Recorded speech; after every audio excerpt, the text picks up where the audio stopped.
Welcome everybody. It's good to see you all again. You braved the elements. It's my pleasure to introduce Bert Schmidt, who is the CEO of WHRO, a station that I'm sure we all watch at some time or the other. But he is going to tell us a little bit about some of the things that we may never see, but that is throughout the school system. A little background: he began his career in public media as Executive Vice President and Chief Financial Officer of WCNY in his hometown of Syracuse, New York.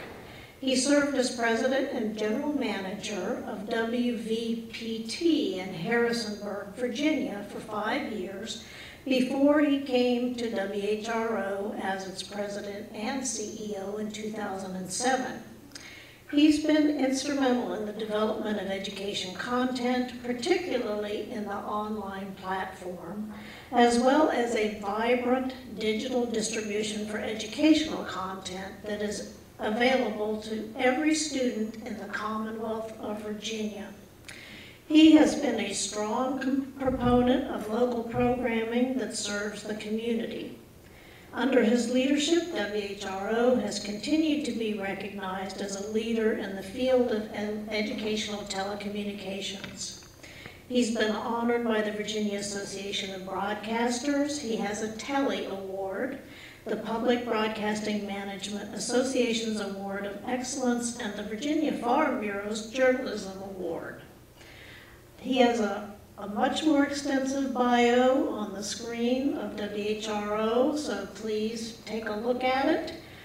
He is the father of 2 children, a daughter and a son, and married to Missy Schmidt, who is Director of Marketing for Xtuple, an open source business management software company.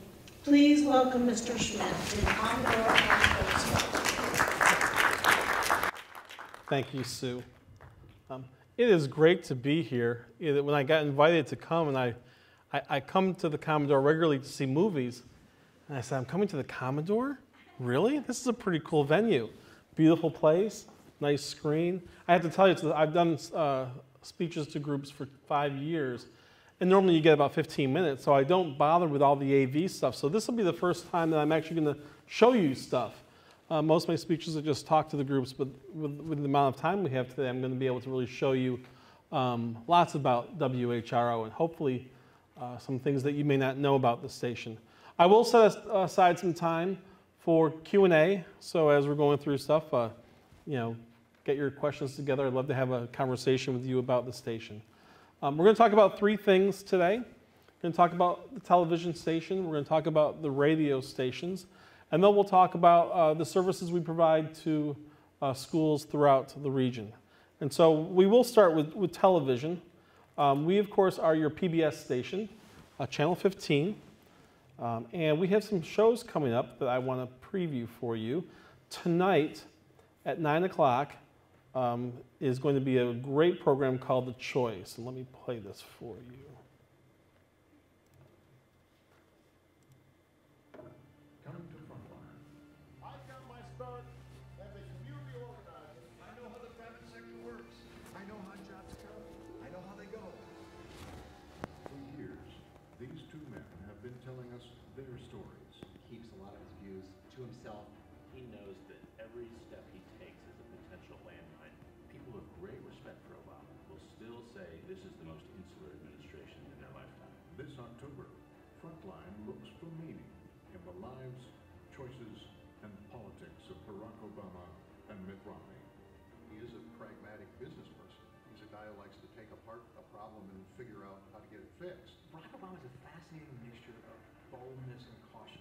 Once he makes a decision, it's usually the bold one.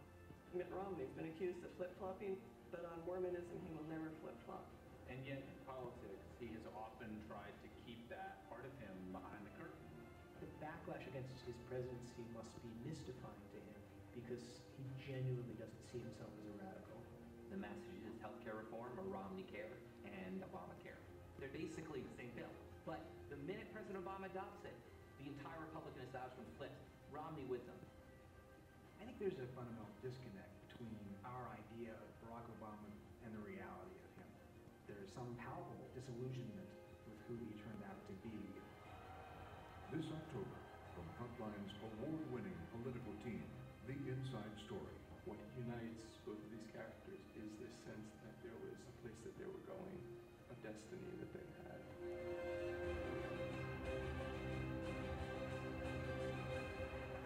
The Choice 2012. A Frontline exclusive. Watch online or on air beginning October 9th.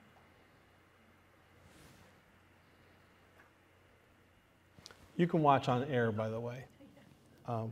So that airs tonight. It's part of our Frontline series, one of the most respected news programs that you can see on TV. If you want to know about the candidates, this would be a great program tonight at 9 on WHRO. We started, you may have heard of a program called Downton Abbey. I hope some of you have heard that program. Well, season 3 will start in January. In the meantime, we have a wonderful program that started up a week or so ago called Call the Midwife. The second episode was just this past Sunday, and I'm going to play you a preview. If you've not seen it, Sundays at 8 o'clock. It's a great new show.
Call the Midwife was actually more popular in London or in England than Downton Abbey was. So if you haven't had a chance, check out Call the Midwife Sundays at 8 o'clock.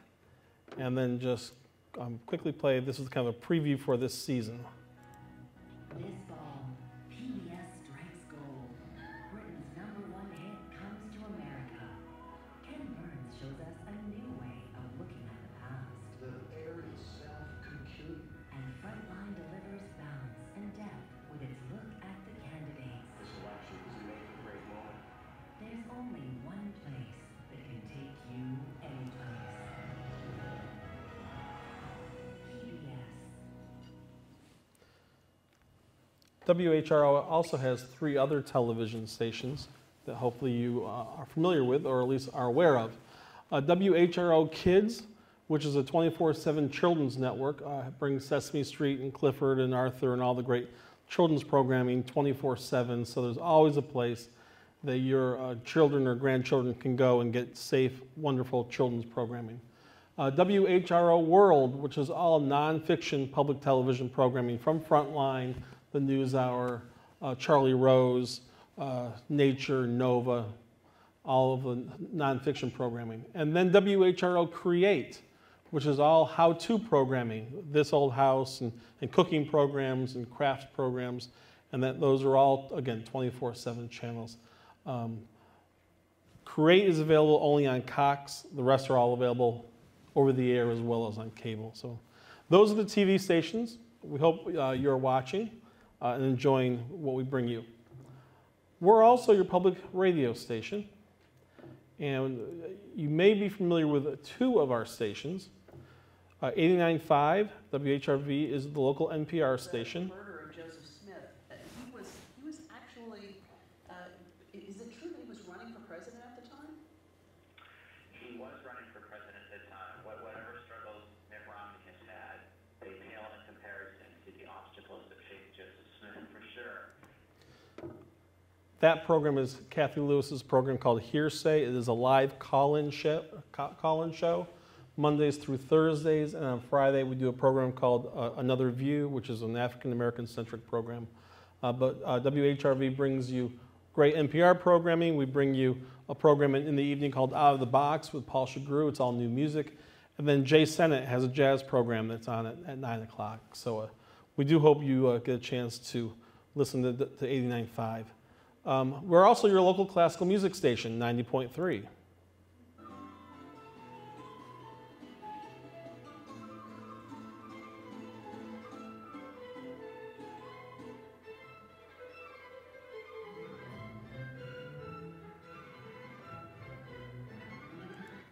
Don't ask me the name of the piece, but you can see our announcers up on the screen.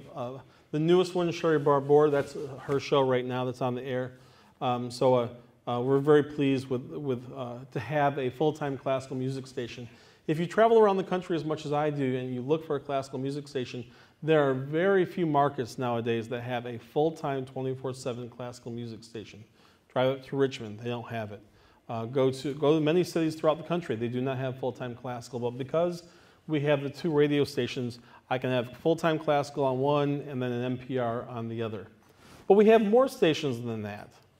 And these stations, of course, you can get online, or if you happen to have an HD radio, you can get all of these stations over the air. And with the 89.5, the NPR station, there is so much great stuff that we'd love to air, but there's only so many hours in a day. So we created a new station called Speakeasy, which is an alternative schedule to our NPR station. Under a deal, he will not be sent to Guantanamo Bay for military trial, nor will he face the death penalty. So a little news there. But back in a minute, more with Carol, here and now. So it's an alternative schedule. Kathy Lewis, who you heard on 89.5 at noon, the program repeats at 5 o'clock. It's a whole different lineup of the Diane Rehm show, for example. It's a 2-hour program. We only air the 1 hour on WHRV. The second hour is on Speakeasy. So it's a nice alternative. And in the evening, sometimes people would like to have talk radio versus music. And so there's an alternative with Speakeasy. We have, with our classical music station, you have to be, when you program the station, you have to be fairly mainstream. You want to make sure it's accessible to the masses. But there's lots of folks in our community who are really experts and who just really love to dive deep into classical music. And we have one of the best music libraries that exists throughout the country. So we decided to create a new station. We call it Connoisseur Classics. And it takes a deeper dive into classical music.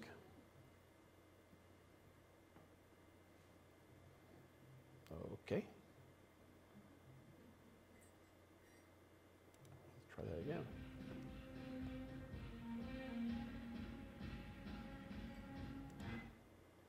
There we go. Today being Tuesday, this is the best in light classics. I'm not sure if that sounds too light to me, but it's best in light classics. So I don't know if you can read the screen, but on Mondays, we devote it to chamber instrumental music. Today, Tuesday, it's light classics. Wednesday, symphonic music. Thursday is music for winds and brasses. Friday is historical performances. Saturday, the whole day of Saturday is opera. So if you like opera, you'll love Saturdays. And Sundays, we feature mostly choral and organ music. So that's Connoisseur Classics for those of you who are great lovers of classical music. We have an alternative music radio station called Alt Radio.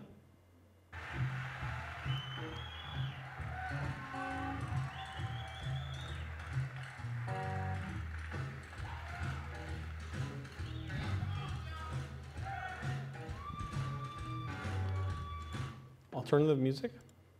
We have a station called the 1920s Radio Network.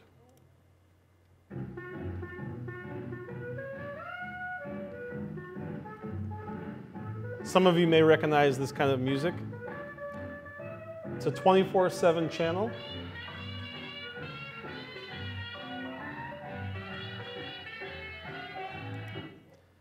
That station is the most listened to online of all of our stations. Over 1 million people a month listen to the station worldwide. As far as we can tell, we're the only broadcaster in the world that broadcasts a 24/7 channel of American music from that generation. In fact, it's been so popular that we just added a broadcast channel. So in your cars or your homes now, if you go to 99.3, I believe it was meant to be just Virginia Beach for some other reasons, but we've now been able to use this for the 1920s radio network.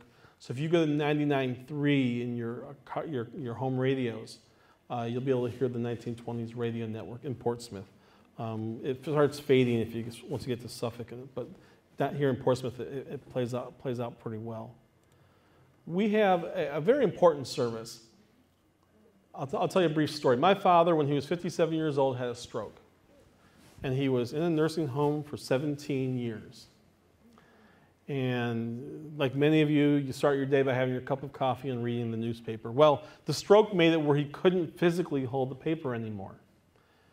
So while he was in this nursing home, now he felt very disconnected because he couldn't even read the paper. Well, I was able to bring to him a little radio device that we loan out free of charge. And we read the newspapers, the Daily Press, Virginia Pilot, national newspapers, the Wall Street Journal, New York Times, magazines, novels, etc. And it's called the WHRO Voice. It's about me being okay with it, he says. I've learned how to live my life more fully from the women I've met for 100 and still doing Pilates. I have a new sense of freedom, and I've just learned to let things go and just accept myself. Now we'll hear from Click and Clack the Carpet Brothers. This is Tom and Ray Magliotti. Those are volunteers back at my station. We have about 100 folks that come in throughout the day and read a wide schedule of programs for people who what we call are print handicapped. They're either blind, macular degeneration, have physical issues, whatever, they can't read the printed word. And so we read it to them. We loan out free of charge devices. It's a radio with basically an on-off switch. And they can turn it on and off, and they can hear this service. Of course, it's available online. Of course, many people who are blind don't have computers. It's not always the case, but often. But if you know of anybody that could use such a service, please call us. We've been told by folks who are experts in this area that there's over 150,000 people in Hampton Roads that are labeled as print handicap. We only have about 1,000 receivers out, so we've got a big market that we'd love to help fulfill. And so if you know of anybody that could use the service, if you know of nursing homes or senior centers that would like such a service, give me a shout. We'd love to get this radio station out to them. And the last station we have is called Defenestration. I don't think it's probably for this audience looking around, but one of the things we want to do is we want to focus on the local music scene because there is a really vibrant independent music scene. And so what we've done is we've created kind of a mashup. It's music and it's video. So now I will tell you, it is an unedited music stream. My folks know I'm here today, so hopefully we're not going to have anything.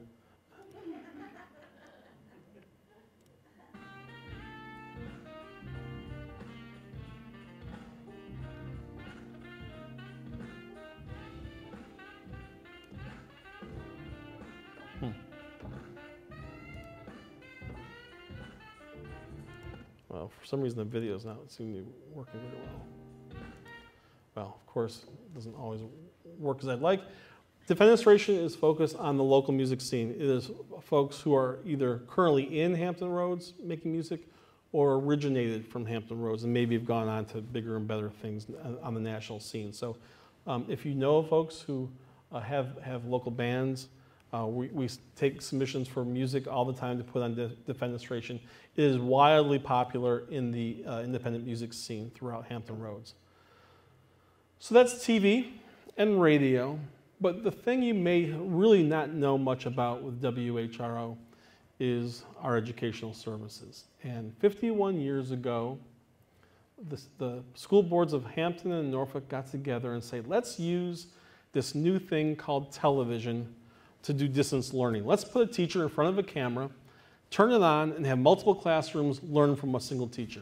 Distance learning. WHRO stands for Home Room 1. Most people don't seem to know that. They think it's Hampton Roads something or other. It's Home Room 1. That's how we were founded, well before PBS, well before NPR. We were founded by 2 school boards. Today, we are owned by 18 school divisions in and around the region, including Portsmouth, one of our schools that own us. Ownership means each school invests $2 per student per year. That adds up to a little bit, right around $500,000. And we provide a huge amount of services back to the school. We are the only broadcaster in the entire country owned by collaboration of public schools. So rather than having each school do all these things 18 times, we come together as a group and do them once. Last year, WHRO saved our schools, and therefore taxpayers, $15 million because of the services that we're providing to schools. Things that they could not do on their own, but they can because of this great collaboration. So what would be some of those things? Well, first off is we have created, let me back up. The General Assembly this past year passed a new law that comes into effect next year, that every child that enters public school at 9th grade next year must take a full online course in order to graduate. Not just an experience, not just going on Facebook or Twitter or YouTube. You have to take a full course to graduate from a Virginia public school starting next year. That's a big deal for schools. How do you deal with that? Well, one way schools can do that is by going to these commercial vendors that are out there, and there are plenty out there, and in effect leasing out their students. It would cost schools on average about $5,000 per student per year if the student took all their courses online. So do the math, $5,000 per student per year costs of the school. Crazy expensive. The alternative is to do what we have done. The schools came to me about 4 years ago and they said, Bert, online learning is going to be a big deal. We want you to make online courses for us.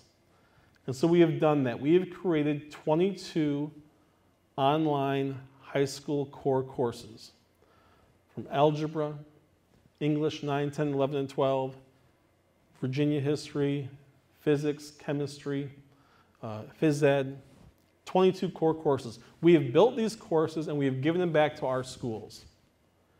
These are highly interactive. In fact, let me show you some, we can demonstrate some of these. And everything I'm going to show you we have built in-house. So we've built these courses, we give them back to the schools, and then the schools decide how they want to use them, whether it's in the home environment, the classroom, a blended learning environment. But each school board decides for themselves how they want to use the courses. But now they have the option of not spending $5,000 per student per year.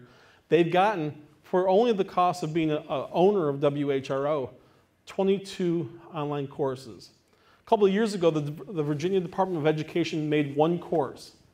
It cost them $800,000 to make one course. So imagine if Portsmouth Public Schools wanted to create 22 courses on their own at $800,000 a pop.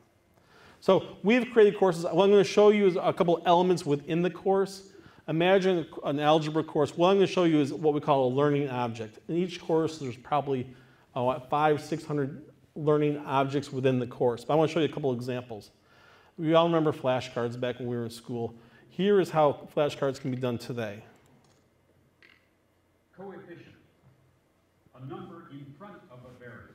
It represents that number multiplied by the variable. For those of you who listen to our classical music station, you may recognize the voice that was Dwight Davis, our morning classical music announcer. Equation, a mathematical sentence that includes an equal sign. The value of the expression on each side is equal. We kid Dwight that he knows algebra better than any other classical music announcer in the country right now. Some other examples of things we're doing. You remember the transparent man, you learn about body parts and the internal organs of the human being. Well, we do it in a different way.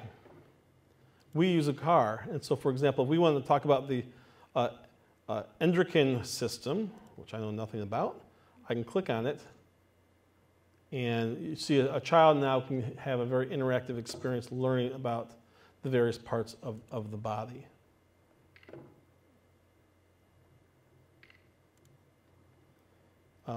Perfect squares, for example. Perfect squares are when 2 times 2 equals 4, and 3 times 3 equals 9, and 4 times 4 equals 16. I'm bringing you back to your algebra days if you don't remember. But rather than just having the teacher sit up in front of the class and just explain that concept on a chalkboard, the student can play a little game. And here we've got all the balls floating around, and what the student has to do is click on the perfect squares, meaning the numbers that are perfect squares. So I see 144, and that's 1, and let's see what else. No, 81 might be 1, and I think 121, maybe 9, and that's enough. Submit. And I'm not quite right, so I got it wrong, but there's the answers. So as you can see, the courses that we are developing are very interactive, and we have built an organization that can create all of this stuff internally. Of course, we can do the audio and video that comes along with the course, but we also have what we call instructional designers that take the concept. We'll hire teachers to do the content part because we don't know anything about algebra. But the teachers we work with will say, we want to teach the concept of a perfect square. Figure out the best way to do that. And so our guys will figure out a little game like this. So we have developed these 22 courses. That's one example of something we've done. I'm not going to show you a lot of these things, but we have developed online teacher training courses. And last year, about 3,000 teachers took one of our online courses where they get either recertification or graduate credit from James Madison University. About 3,000 teachers. When our funding got cut from the state, we had to cut back a little bit on that service. So we expect those numbers to drop some because of the loss in state funding, but 3,000 teachers take our online courses. We offer a service called Virtual Virginia. You may have heard of that. It's actually owned by the Department of Education, but we operate it for the state. And these are advanced placement and world language courses. So it's Latin, Chinese, Arabic, along with all the many other languages. So imagine a school division trying to justify to the taxpayers that they're going to have a Arabic teacher. Probably couldn't, even in Portsmouth, probably couldn't justify that. But now every student in Hampton Roads can take Arabic or Chinese or French or German, 20 different languages based on with our online courses. And all of our online courses, I should mention, still include teachers. We do not remove teachers from the equation.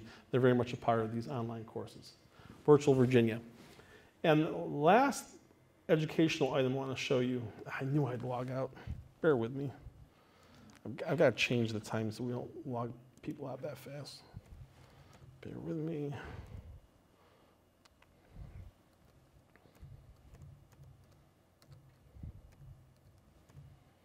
Hopefully I can type. Yay. Okay, all right. We've developed a service. Well, let's back up again. When we were all in school, we remember the days where they would roll the projector into the classroom, turn the lights off, and you'd watch a film. Some of us may have fallen asleep during those films. I would never admit to that. I might have been one of them. Well, that's not how it's done today in the classroom. Today, teachers bring up a service like what we have here, eMedia VA, and they can search doing the keyword, they can search based on SOL or lots of different ways, and bring up content, digital content. And our schools felt it was so important that they asked us to build our own service. It's called eMedia VA. Last year, a service like this received over 10 million hits statewide. This service now has over 55,000 teachers in Virginia with accounts. We hope by the end of this calendar year, by the end of December, to have literally every teacher, public, private, homeschool, have an account to this free service. Free to every single teacher, every single student in the state. And this is the repository of digital learning objects. Not just video, but audio, apps, games, lesson plans, quizzes, pictures. Anything that you can digitize can be put into this system. So we have partnerships, for example, with PBS, as you might expect, with the National Archives, Library of Congress, Smithsonian. Locally, we have partnerships with Colonial Williamsburg, the Virginia Foundation for Humanities, and their Encyclopedia of Virginia. ODU has a 40-year archive of WTKR's news footage. We're putting that into the system. The Barrier Island Center, Slover Library in Norfolk. I'd love to work with the Portsmouth libraries. And many, many others are coming on board. We have a pipe into literally every classroom in Virginia. So organizations from throughout the country and throughout the state can get their content back into the classroom. So many nonprofits, arts organizations, historical organizations, libraries say they want to be back in the classroom, but they don't know how to do that. Well, we can do that for you today. We can help produce content for you. We can help you digitize it. We can correlate to the Virginia Standards of Learning. We can do all the steps to get your content into the classroom, and it's all free of charge. If you're involved with organizations that have content, I'd love to sit down with them. We just had a meeting 2 weeks ago with about 12 organizations in Hampton. I've got another meeting in a few weeks with about a dozen organizations in Norfolk. I'd love to have a Portsmouth meeting as well. But let me show you how this service works. I'm not going to go through it too deep because there's a lot here. But here's an example. Here's a video called The Forest Files. I don't know how well you can read that. I'll try to read it for you a little bit so you can see what we've got here. This is what we call it. This happens to be a video. Explains what the show's about, what grades it's appropriate for, who produced it, and then it's all correlated to the standards of learning. So Science 6.2, and you can see it actually lists out what that standard of learning is. So a teacher can say, I'm not really sure what 6.2 is. They can just hover over it and they can see what the standards are.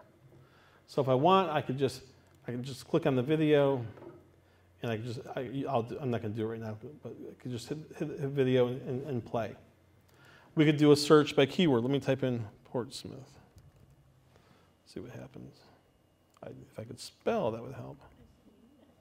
Yeah.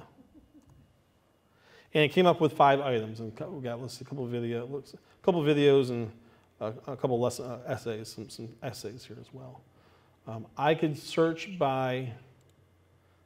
Well, let's clear that for a second here. I could search by standard of learning, which of course is what our schools are all doing. So we see we have all the standards of learning.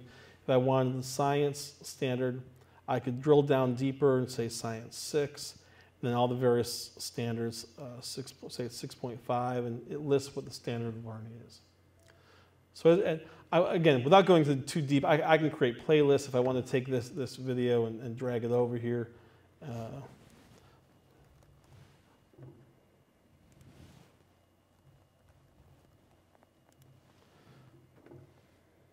I've done a few tests before, but so I can create playlists, I can create lesson plans, I can create quizzes with the service. But again, this is the type of service that teachers use today. It's free. In fact, it's now going to be the official digital content distribution system of the Department of Education. You can see we've given them a label down here.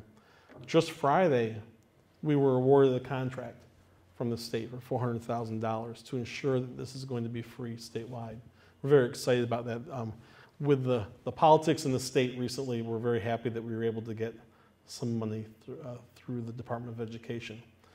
So those are some of the educational things we do.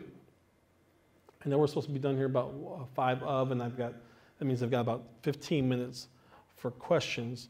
I'm happy, and I'd rather talk with you than to you. So with that, I'd love to take any questions you have about any topic. Yes, ma'am.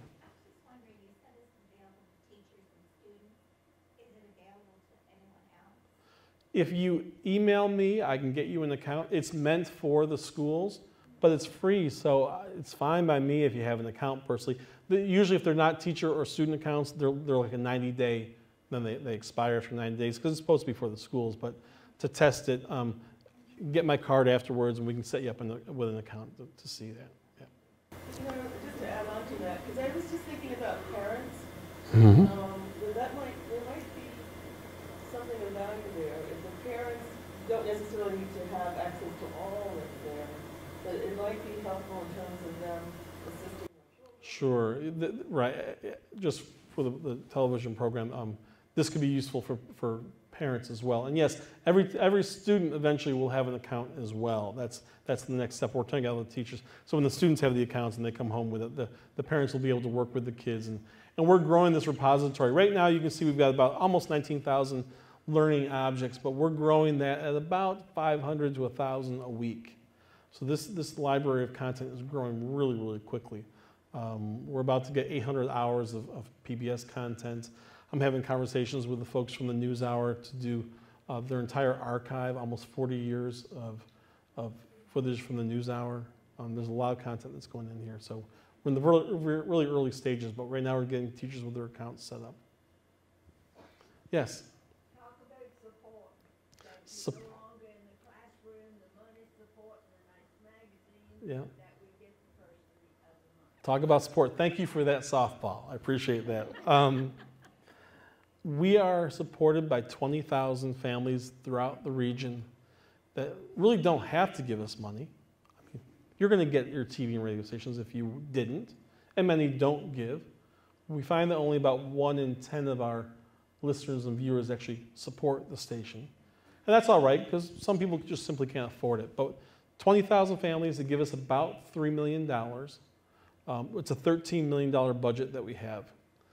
We used to get money from the state, and as you may have heard, this past year, the governor took us out of the budget, and it was a key talking point for him that he defunded us. He was happy about that. Even though all the funding that we received did not go to TV, did not go to radio, it went for these educational services. Now, in Hampton Roads, we've continued these services because we're owned by the schools. Now, we cut a lot of services back. I could list about 9 services to the schools we cut out. We actually met with all the school superintendents and said, okay, we're going to lose about $1 million. What are we not going to do? And we listed the priorities. But throughout the rest of the state, there are 5 public television stations in Virginia. The rest of them have no educational services at all anymore because of these cuts. And they were doing similar things, maybe not quite to the extent we were. So now we're getting phone calls from throughout the state asking if the services we're providing in Hampton Roads can be offered statewide. The courses, for example. These online courses, that new requirement's a really big deal. Well, now we're getting phone calls from schools. In fact, Charlottesville just bought all 22 courses recently. Prince William just bought a bunch of courses, and many others are looking at them now and assessing those courses. Our schools get them for free, in effect, being an owner. There's no extra charge. Other schools are going to pay on average of about $10,000 a course if they want to get them from us. It's still a lot cheaper than the alternative route. So we no longer get state support. We get great membership support. We're going to start selling these courses to other parts of the state to help with our bottom line. We have a fundraiser coming up, as you might expect we do. Our radio drive actually starts Saturday. And typically, and it's a real experiment, we're a little nervous about it. Typically, we do 2 two-week drives for a total of 4 weeks. 1 in the fall, 1 in the spring. It's been working out great. On radio, we raise about $600,000 on a campaign. Our numbers keep growing every campaign. It's been great. When I came here, we had just broken 400,000. We're going to try something starting Saturday. We're going to do a 1-week campaign instead of 2. So what happens with these campaigns is you have 2 weeks. First week is really slow, blah, blah, blah, nobody's giving. Second week, everybody gives. So we're going to try to do 1-week campaign, hoping it's the second week of the campaign and not the first week of the campaign. We'll find out. We're trying to do less on the air asking, but trying to raise as much money. So we'll do a total of 3 weeks over the year, 3 1-week drives rather than 2 2-week drives. Hopefully raising as much, if not more money. So it's an experiment. We'll find out. I'll let you know. I'll be on the air Monday morning. We'll let you know how it's going. But for those of you who are members already, thank you very much. Yes? I have a question. I don't mean to politicize things, but since they've already been politicized, PBS has, one of the pundits on MSNBC last night put it in perspective that the federal funding for PBS is what it costs one soldier in Afghanistan for 5 days. I think that's pretty, I wrote it down and I didn't bring it with me, but I think that was pretty accurate. So putting it all in perspective, it seems like it's just, you know, the federal funding, it was, you know, I was in Washington last week when the debate happened with a bunch of fellow GMs, so you can imagine how well the comment resonated with us. one, we don't want to be in the middle of a political debate. We're not serving half the population. We serve everybody. The amount of money that public broadcasting gets from the federal government is about $440 million. What that equates to, I hadn't heard the quotes. But what people need to realize, it's not about Big Bird at the end of the day. It really isn't. Because frankly, Sesame Street is made by what's called the Children's Television Workshop. And they sell lots of product. They get a lot of money from that product. And so they make the show and give it to PBS for free. So it costs us nothing.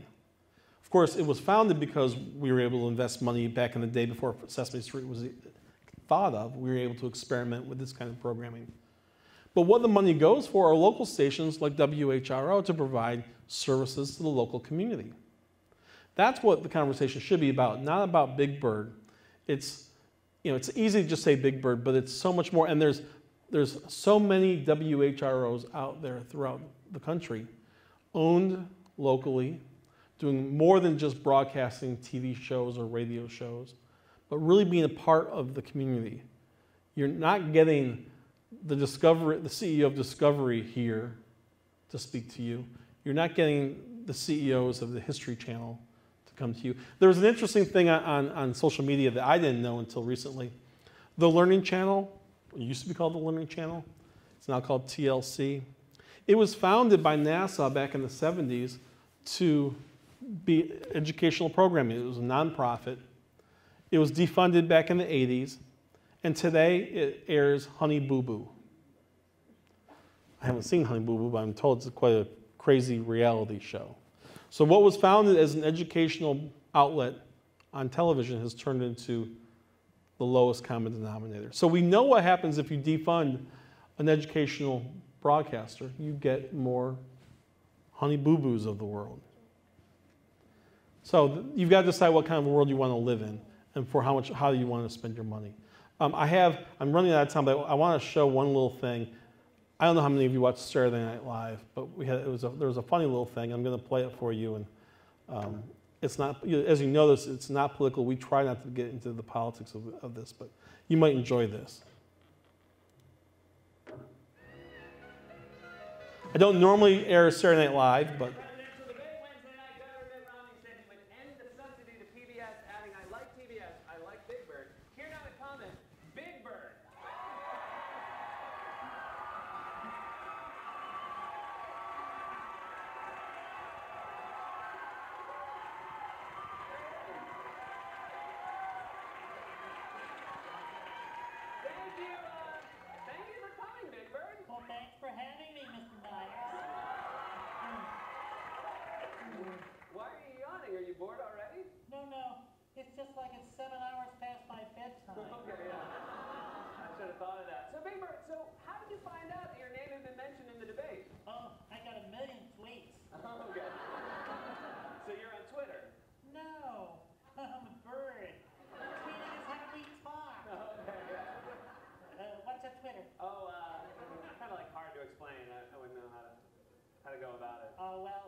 I'm just kidding. I know what a Twitter is. Okay.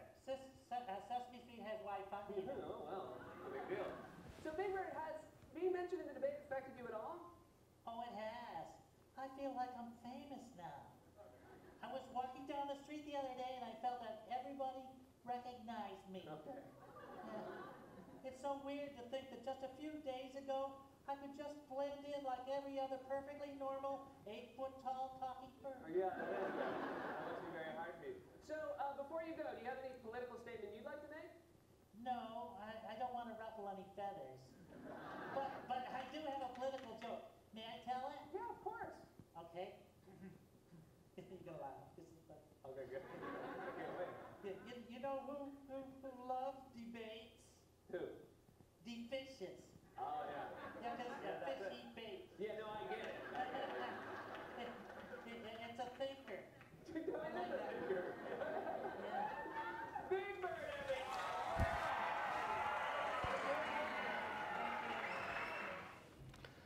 don't normally show Saturday Night Live during one of these, but I thought you might get a kick out of that.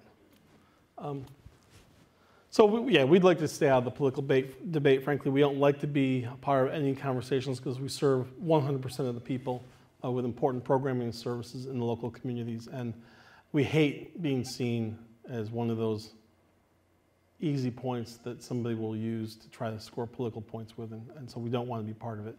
Unfortunately, both locally in Virginia and nationally, we seem to be right in the heart of things for whatever reason. But other questions? Do you have any way that we can find out what programs are on our dimensions that we get? We get on the paper, we get from 10 in the morning to 11 at night. We don't get anything for the morning people that want to watch. Where can we see what the programs are? I think they're the same for each day. You like the schedule for, especially for like the other channels you're talking about, or our main channel? Well, the main channel has children's programming, of course, all during the middle of the day. And in the guide, in fact, there are guides, program guides, I think by the table somewhere over the corner. So there you go, over that way. But we'll have our children's schedule, which is kids programming 12 hours all during the daytime. And then the other television stations we have also has a fairly generic schedule. But you'll also see a grid for the main channel and for WHRO World, which shows prime time schedule. And of course, you can always go online to WHRO.org, and we list everything in great detail. Did that answer your question? Not really. When you look at dimensions and stuff, you get prime time, you get these. Right. I can't go back home now and say what's on at 11 o'clock tomorrow morning. I'll show you offline here, and I'll show you where it is. There is a place on the guide for the daytime schedule because it doesn't change that much. So it's fairly short. Yes, that's right. Yeah. It wouldn't have the details of which episode of Sesame Street would be. You're right about that. Other questions? I've got, I think, time for one more question. I want to be respectful. Yes. I'm sorry? Well, we'll be here 50 years from now, of course. I believe so. So many people support public broadcasting throughout the country. I think we'll be different. WHRO is much more different today than we were 5 years ago as far as what we provide to folks. The technology will change.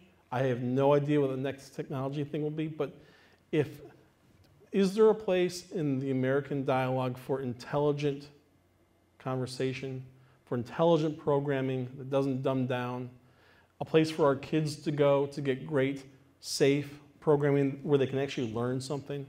I think there's always going to be a demand for that, especially when we look at today and we hear about how education is really in a crisis situation where we're ranked like 26th in the world now in education. People that watch public broadcasting, you get educated when you watch the programming. So if you want to know more about your local community and about the world, and if you want your children to be smarter, there's a place for public broadcasting. What form it'll look like in 50 years, I'm not sure, but the mission of what we do will always continue, I believe. I don't want to go too far. One more. Faulty Towers, more seasons. Well, we take the Saturday schedule and periodically look at it. I don't think we have any plans in the short term to do Faulty Towers because, frankly, it costs a lot of money. The BBC programming costs a lot of money, and so at the moment, but I'm sure at some point Faulty Towers will come back because it's in high demand. Right now, it's if you see the programs we have right now, Doc Martin, for example, is a great new show that we've had on the air, which I've really enjoyed as well. So, well, thank you for having me be here. I want to be respectful of the time. I guess I should probably wrap up. Thank you for having me here, and I'll be around after this if you'd like to talk offline, but thank you for having me.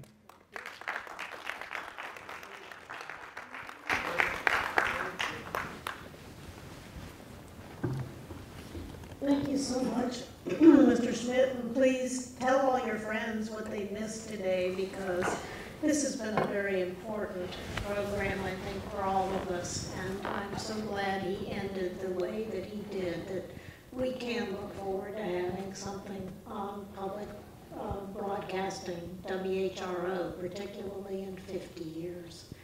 And hope to see you all in November. Please come and spread the word to all your friends because we understand from the flyers that really is the way that people keep in touch with what's coming up. and bring your friends. Thank you so much.